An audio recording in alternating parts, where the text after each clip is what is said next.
feel like I'm being judged now, JD.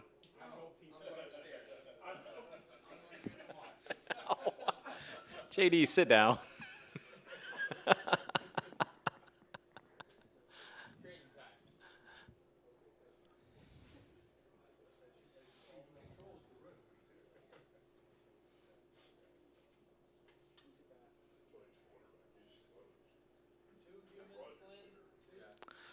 We are waiting on the second name for Vanderbilt, yes.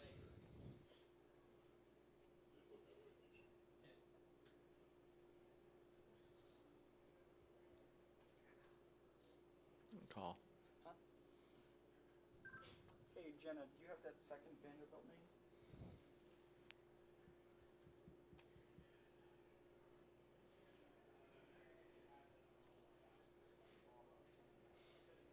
Just 1 second, I'm ready.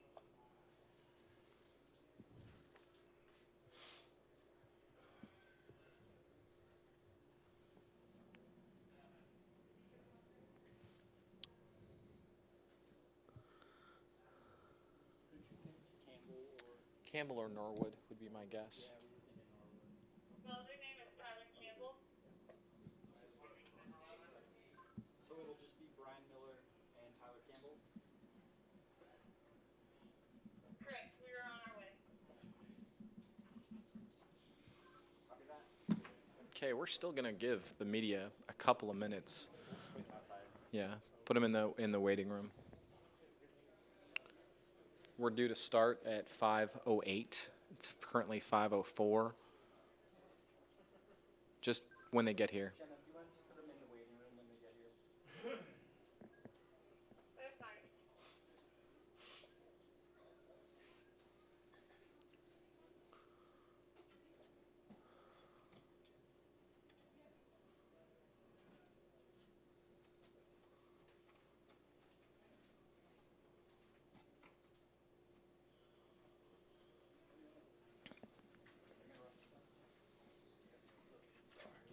Thank you.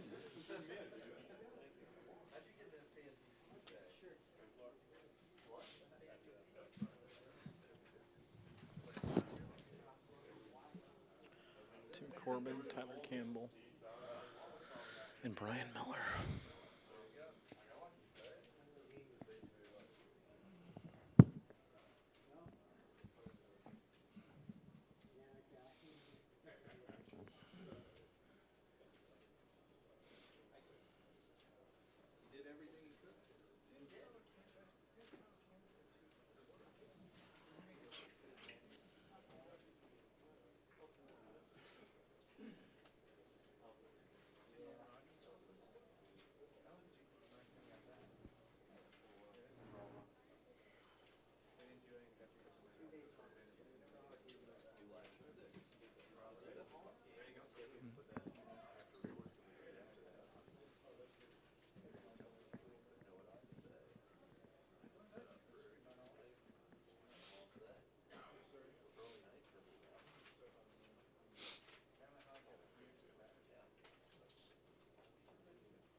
Representing Vanderbilt, head coach Tim Corbin, third baseman Tyler Campbell, and reliever Brian Miller. Coach, if you'd begin with an opening statement.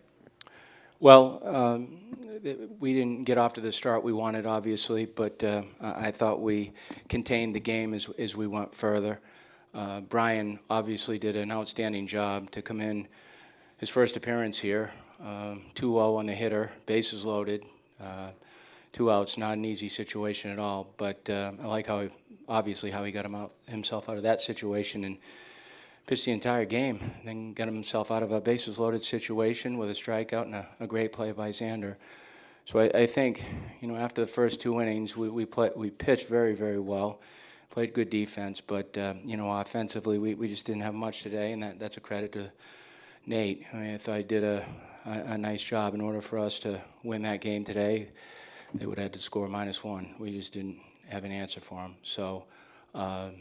But I like how we played after the second inning. Open the floor to questions. Please remember to introduce yourself and your affiliation. Let's start with Kendall. Kendall Rogers, perfect game, Coach. From your vantage point, what was making it so hard to hit the Thornhill out there? I think he was expanding the plate pretty well. It seemed like when he was getting a call in the outer half of the plate, he was able to go back out there again and maybe a couple inches more. Now, I didn't have the vantage point that someone else would have that was sitting behind the plate, but to me, he was utilizing the zone, and good for him. That was smart, and our kid was too. Brian did the same thing, but I think he just took advantage of that. And when you chip the ball up in the air, there's not much you can do. We didn't have much success, and you can't applaud fly balls here. And unfortunately, we hit some of those today. In the third row. Dan Hoppin, Rivals.com. Coach, when did you find out today that Xavier would be unavailable to you, and what does Tyler kind of bring to the table, filling his stead there? Tyler did a nice job, I thought. Tyler jumped in right away. Told him last night that he was going to play. Third base position for us was either one or two guys, and he's been a kid that's waited very patiently and worked hard to keep himself on balance in case he had to play. I thought he came in today and gave us a shot in the arm, stayed inside two balls, drove him to right center field, made a great glove play. I'm happy for him. I told him last night this is a great opportunity for a kid like him, and he went in there unaffected and played well, so he'll get that opportunity again. Third row on the right. Nick Cole with the Tennessee, and Tyler, along those lines, could you just talk about keeping yourself ready? You hadn't played in the World Series, and then they come out and have a day like you did today. Yeah, I think I credit that just to how we train every day. I mean, Coach keeps us ready. The guys who don't play in the games, we have a lot of game-like situations that we're competing in every day, and so keeping a competitive edge isn't tough while training. So. Fourth row. Kurt Bowles, the Austin American-Statesman. Tim, Texas only gets 5 hits, gets 4 runs out of that. How would you describe Texas offense and how you plan to stop them tomorrow? Well, I thought we did a good job of stopping them for the most part. They can hit. I credit our pitcher. Those are good hitters, and they've been exposed to very good pitching in the Big 12, obviously, and this is our first opportunity to really play them. But I would say they were dangerous. We helped them a little bit. I don't say that in a negative way. We put some guys on base for them. And that's just tough, and you don't want to be playing uphill early in the game like we did. But they scrapped enough. They pushed the ball around with guys in scoring position, Peyton's bunt. So they're gonna make you pay if they soften the defense. They have some ways to cross the plate when guys are at third base. Brandon Speck, Fox Sports South. Coach, you've got some great arms left. How does this loss affect you pitching-wise going forward, and how do you like your chances tomorrow? It doesn't. We just move forward. It's just another chance to play another baseball game. We're in great shape. I don't, pretty much think that Carson will throw tomorrow, but we're in good shape. Got a lot of arms past him, and there's a lot of kids that are wanting to pitch. So I don't worry about that. Just another 9-inning ball game. Fourth row, Steve. Steve Pivovar, Omaha World Herald. Tyler, like you said, you've stayed ready, but staying ready in practice is a little bit different than playing in the College World Series. What was going through your mind before today's start? The main thing was just trying to fill in, play solid defense. I wanted to see a lot of pitches at the plate. Swung at the first pitch that last at bat, but for the most part, I just wanted to play solid defense and trying to have good at bats. So that was my mentality. Third row. Nick Cole with the Tennessee, and again, this is for Tyler and Brian both. You guys have been in a good situation pretty much the whole time you've been here, but now you turn around in 24 hours and have an elimination game. You just talk about what the mindset is for you guys as a team and in the locker room, and how you rebound in such a short time period with such an important game. Brian, could you address the question first, please? Yeah. We faced a very similar situation at Stanford, and I can tell just coming off the field that it's a very similar mindset, and we just know that when our backs are against the wall, we're going to come out really aggressive and strong, just like we did against Stanford, and it's definitely going to be fun to play in tomorrow. Front row. Aaron Fitt, Baseball America. Coach, I know for the team that starts 2-0 is always a little bit of a challenge of trying to stay sharp for those 3 days off. And did that, do you think, affect your team's rhythm at all? And also, Tyler, I know, was he just too amped up, do you think, early on? Yeah, obviously so. I mean, just couldn't handle the moment at the time. And that, that's too bad because that kid deserves better. He works very hard, and he's got great stuff. And you didn't see Tyler Ferguson today, unfortunately, but that's okay. There's opportunities, and I know Nick said elimination game, but for us that would be glass half empty. This is a game to move on. That's all it is, and it's another 9-inning game. But as far as what happened today, I don't know, Aaron. I mean, I guess you would say the way we played, maybe so, but I really think you got to give some credit to Thornhill. I thought he pitched well. That ERA is low for a reason. And he's a senior, and he knows what he's doing. He's very composed, and he's pitching for Texas. So he did a nice job. I think you got to give a lot of credit to that kid. We'll take 3 more questions, starting in the second row. Shotgun Spratling, College Baseball Daily. Coach, how much impact do you think the ball that hit off the umpire had? It could have looked like it could have potentially been a double play in the inning. It could have, but it may have been a tough double play too. I mean, that's just anyone's guess. He's just got to work on his agility a little bit so he can move. But I don't know what would have happened had the ball gone by him. We may have gotten a break. I don't know. But there's nothing we can do about that. Fourth row, Steve. All right, got two more questions.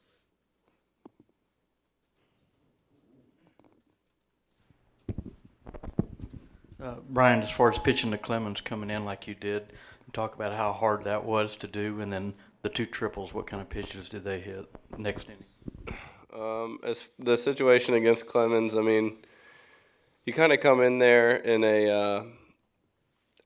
I've been put in that situation several times, and I know Coach has confidence in me there. So just going up to the mound and kind of feeling that confidence, and it's very comforting. As far as the 2 triples,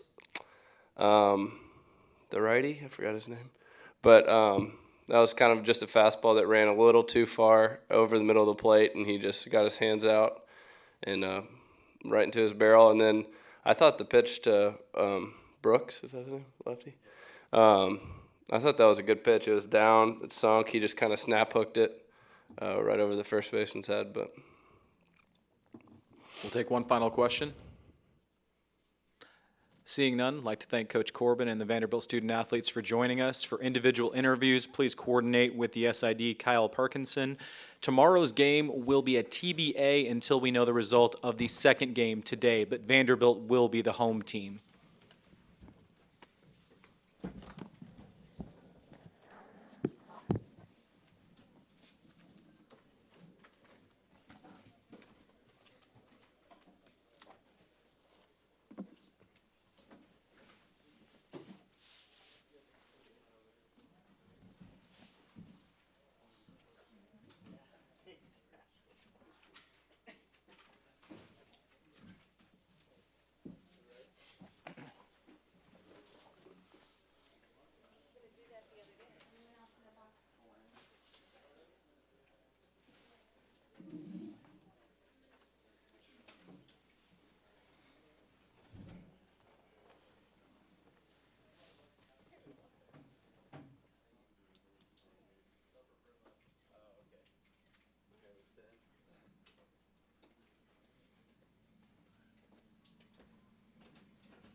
Representing Texas, head coach Augie Garrido, second baseman Brooks Marlowe, outfielder Mark Payton, and starting pitcher Nathan Thornhill. Coach, would you open with a statement?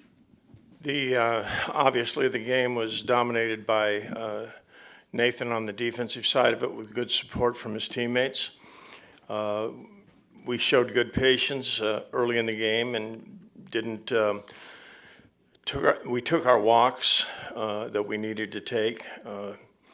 Would like to have had more out of that rally, but glad to have the 2. And then to get the 2 in the second inning really helped a lot as well. So from there on, it was pitching and defense, and we executed. We'll open the floor for questions. Start in the third row.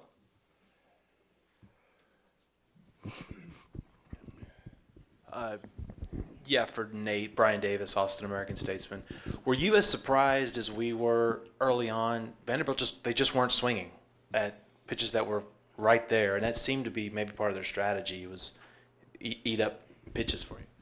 I wasn't too surprised. I mean, they're good hitters. They're probably looking for their pitch because they are good hitters.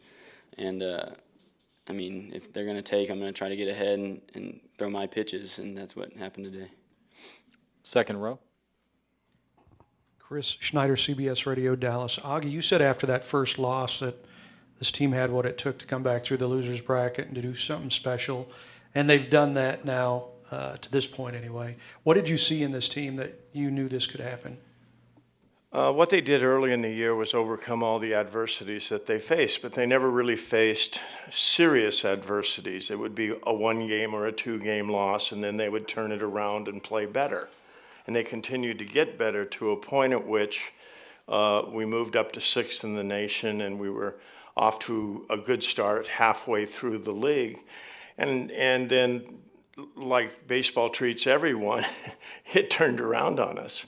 And for no apparent reason, we got outplayed by TCU and Oklahoma State, and we went 2-7. And I think the bitter defeats that we went through in our highly competitive league helped them realize that we had to elevate the execution of our game, both offensively and defensively, to get to where we wanted to go. We weren't good enough yet. And we started trying to get better. Whether we won a game or lost a game, the goal was to get better every day. And they've stayed with that. Then they took over the ownership of the team. They are motivating and inspiring each other. It's no longer the coach's job to tell them what's right. It's the coach's job just to keep them balanced a little bit. But it's about teamwork. Here in the front. Ken Rogers, perfect game. Augie, along the road here, and Nathan's kind of stepped up for you guys every step of the way. I guess kind of dissect his performance from your perspective today. Well, I thought it was a dominating performance, and I do, Brian, I do think that they were trying to run his pitch count up because of the heat and try and get him out of the game. I think that was an accurate observation. Both Skip and I thought the same thing and passed on the information to Nate, and he has the kind of command where he can capitalize on something like that. So, anyway, that's that part of it is, and going back to what were you? I got lost on that one. Yeah, well, this is who he is. I mean, this is why he came back, and this is who he is. He doesn't lead by telling other people what to do. He leads by doing it himself. He leads by example. He has a very fine skill set. He was a quarterback in high school. He's used to leadership, and he's committed. He's committed to the university. He's committed to the baseball program. He's committed to Austin, Texas. He's all in, man, and he's just a first-class citizen in every sense of the word. And that's how he leads, and that's what has helped Hollingsworth and every other pitcher that walks out there. No question about his influence, and Mark's done the same thing. Fourth row. Kirk Bowles, the Austin American Statesman. Augie, 4 runs is kind of a weak supply of runs here. Can you explain the offensive explosion, getting that many runs? Well, it was a combination of offense and defense. They made some contributions to it, and they had some really tough plays. Those 2 plays in the outfield, the balls were both sinking. They got on top of them, and they weren't as easy or routine as some people might think because of that. But it happened. It happened, and then we were able to capitalize on it and score the runs. So 4 runs is our limit. Can't leave it all on the base paths. Out in the back, Mitch. Mitch Sherman, ESPN.com. Mark and Brooks, can you both speak to the comfort level and how it's increased in your dugout as this tournament has gone on? It seems to be something that Coach Garrido's teams have shown in the past, and is there something in your explanation for why that might be with this group? I think it's just the confidence level we have in each other. On the offensive side, knowing the guy behind you is going to get the job done. And that's our job, is just to pass the bat back to the next guy. And on the defensive side, it's just playing loose in the pitcher, throwing to the mitt, letting the defense work and working fast and throwing strikes. That gives the defense, it keeps the defense in the game and allows you to make plays. Brooks, do you have anything to add? Yeah, I'll probably say in the mindset of the team, it's, we've got that mind. It's either you win or you go home. And I think that's what everybody's taking in, after that first game against Irvine. And everybody's just like, we're here now, and if you lose, you go home. And I think that's the mindset everybody's taking in. Fourth row. Dustin McComas, orangebloods.com. Mark, when you see that line drive CJ hits in the first, hit the umpire, everyone's safe, it leads to a run. Sometimes funny things happen in baseball, and you're like, this is going to be our day. Was that kind of the mindset in the dugout after seeing that? We knew we needed to score more runs. They're a great offensive ball club. They put up a bunch of runs a game. Obviously, that ball went in our favor, and, the rule's the rule. But, we needed to get more runs after that. It got us out to an early lead, which, we always like, and that's our goal on the offensive side, to let the pitcher settle down. And, we were able to do that today. Third row. Brooks, first, can you talk about taking I think it was a 95-mile-an-hour pitch to open the game? First, talk about that. And then secondly, what was the mood in the first? He's kind of all over the place. They started pressing pretty fast, it looked like. Just the importance of staying calm, fighting, working your at-bats and all those things. Well, I guess the first at-bat was, his first pitch, and he squares me up, and kind of got him rattled a little bit. And then, we just got to stay with our plan after that, kind of set the tone.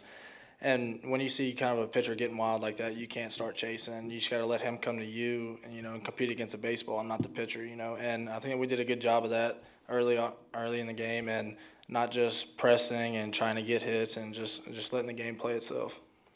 We'll take two more questions, starting here in the second row. Chris Schneider, CBS Radio Dallas. Augie, you've seen Vanderbilt's aces. They've got them ready to go. How good are they? How can you battle them? They're very good. They're very good pitchers. But this game at the college level, in my mind, the bigger the game, the more momentum determines the results.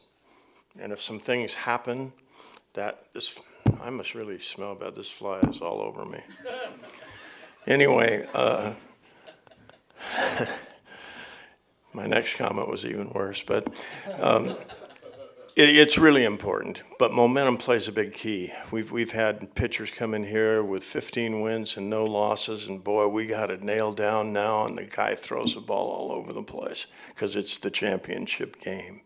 And that's what makes Nate's performance today so remarkable in Hollingsworth is it's pitch or go home.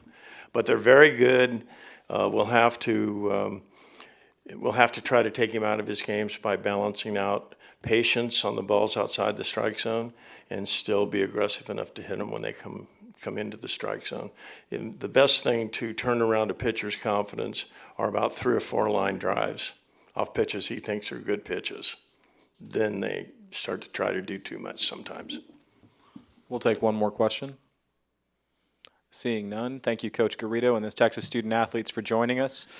Please coordinate individual interviews with SID Justin Moore. And as a reminder, Texas will be the designated visiting team in tomorrow's game.